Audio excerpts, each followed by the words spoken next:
Etong si Digong ang galing talagang magpatawa. Dati sigurong komedyante. Ang kanyang declaration sa SALN, 38 million lamang ang kanyang ari-arian. Pero bali-balita, ang bayad niya kay Kaufman ay $2.5 million kada buwan o tumataginting na 144 million pesos. So saan niya kukunin yung pambayad niya sa abogado kung ang kanyang SALN ay nasa 38 million lamang? Mag-isip-isip po tayo mga kababayan. Isa na naman loyalistang tanga ang ating tuturuan. Ito sabi niya, balibalita.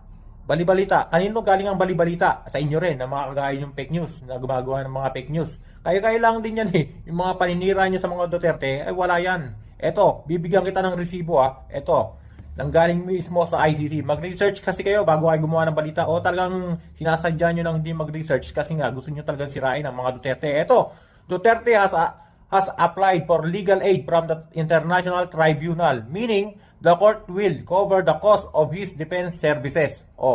Ibig sabihin, ang korte ang magbabayad ng kanyang mga attorney. Parang dyan sa atin, pagka wala kang pera, pwede kang lumapit sa PAW, sa Public Attorney Office, para bigyan kanila ng abogado kung wala kang pambayad ng abogado. Ganito rin yan. Ngayon, naliwanagan ka na. Kayong mga loyalistang tanga, hindi nyo kami kaya. Mag-research kayo, ha? Tutuktukan kita eh.